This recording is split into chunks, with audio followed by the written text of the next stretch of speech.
안녕하세요. 그린빌 가족 여러분. 오늘 금요일 아침. 네, 오늘도 이렇게 매일 한 말씀으로 오늘 하루를 시작하는 모든 분들을 주님의 이름으로 사랑하고 또한 축복합니다. 한 사람의 영향력이 정말 큽니다. 그 한 사람으로 인해서 어떤 사람이 굉장히 크게 웃을 수도 있고 마음의 평안을 누릴 수도 있고 또 내가 참 그래도 쓸만하고 가치 있는 존재구나라는 것을 깨달을 수도 있습니다. 어느 누구에게 그렇게 귀한 선물을 줄 수 있는 오늘 하루가 되시기를 간절히 기원합니다. 자, 오늘 저희는 에스더 8장 우리 마지막 부분 11절에서 17절의 말씀으로 함께 오늘 이 아침을 시작하도록 하겠습니다. 에스더 8장 11절에서 17절의 말씀. 조서에는 왕이 여러 고을에 있는 유다인에게 허락하여 그들이 함께 모여 스스로 생명을 보호하여 각 지방의 백성 중 세력을 가지고 그들을 치려하는 자들과 그들의 처자를 죽이고 도륙하고 진멸하고 그 재산을 탈취하게 하되 아하수에로 왕의 각 지방에서 아달월 곧 12월 13일 하루 동안에 하게 하였고 이 조서 초본을 각 지방에 전하고 각 민족에게 반포하고 유다인들에게 준비하였다가 그날에 대적에게 원수를 갚게 한지라. 왕의 어명이 매우 급함에 역졸이 왕의 일에 쓰는 준말을 타고 빨리 나가고 그 조서가 도성 수산에도 반포되니라. 모르드게가 푸르고 흰 조복을 입고 큰 금관을 쓰고 자색 가는 베옷을 입고 왕 앞에서 나오니 수산성이 즐거이 부르며 기뻐하고 유다인에게는 영광과 즐거움과 기쁨과 존귀함이 있는지라. 왕의 어명이 이르는 각 지방 각 읍에서 유다인들이 즐기고 기뻐하여 잔치를 베풀고 그날을 명절로 삼으니 본토 백성이 유다인을 두려워하여 유다인 되는 자가 많더라. 아멘. 네, 우리 에스더와 모르드게는 아하수에로 왕의 명의로 민족을 구하기 위한 조서를 작성했습니다. 그리고 그 조서는 누구도 거역할 수 없다는 상징인 이 왕의 반지로 그렇게 인쳤습니다. 그리고 왕의 통치가 미치는 페르시아 전 지역으로 발송되었습니다. 이 조서에 기록된 내용은 다음과 같습니다. 첫째, 유다인들 함께 모여서 스스로의 생명을 보호하라. 둘째, 유다인들을 죽이려고 하는 자와 그의 아내 자식을 죽이고 그들의 재산을 취하라. 그리고 이것을 아달월 곧 12월 13일 하루 동안 이 일을 진행하라는 내용입니다. 한 사람의 죄는 한 사람에게로만 끝나지 않고 그것이 공동체로 전체로 확산되는 경우들이 있습니다.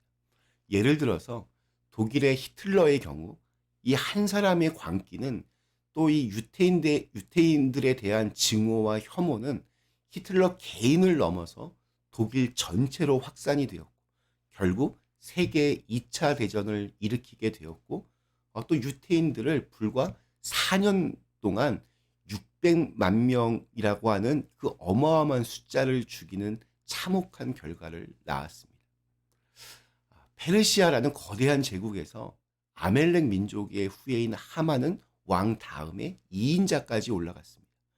아멜렉 사람들이 얼마나 그를 자랑스럽게 생각했을까요?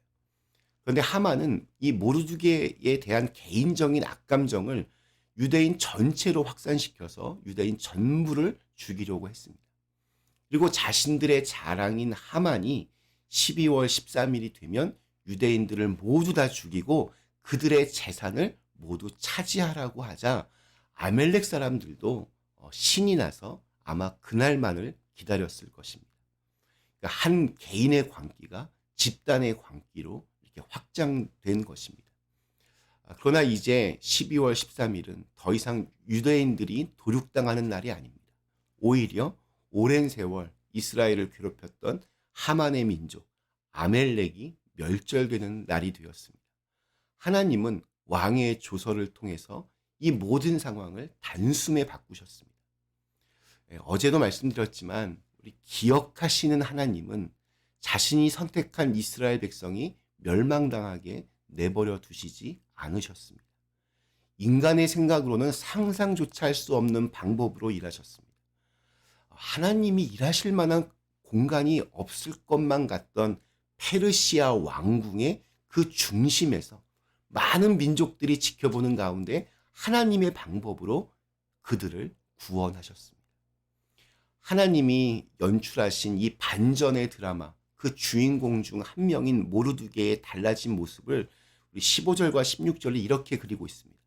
모르드게가 푸르고 흰 조복을 입고 큰 금관을 쓰고 자색 가는 베옷을 입고 왕 앞에 나오니 수산성이 즐거이 부르며 기뻐하고 유다인에게는 영광과 즐거움과 기쁨과 존귀함이 있는지라. 혹시 이 기억나십니까?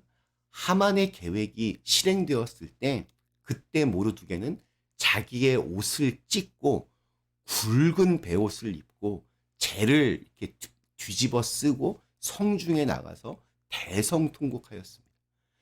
자기 때문에 이런 일이 벌어졌다는 자책감, 그리고 그럼에도 아무것도 할 수 없는, 이걸 막을 수 없다는 무력함에 그는 미친 사람처럼 그렇게 대성통곡하며 성안을 다녔습니다.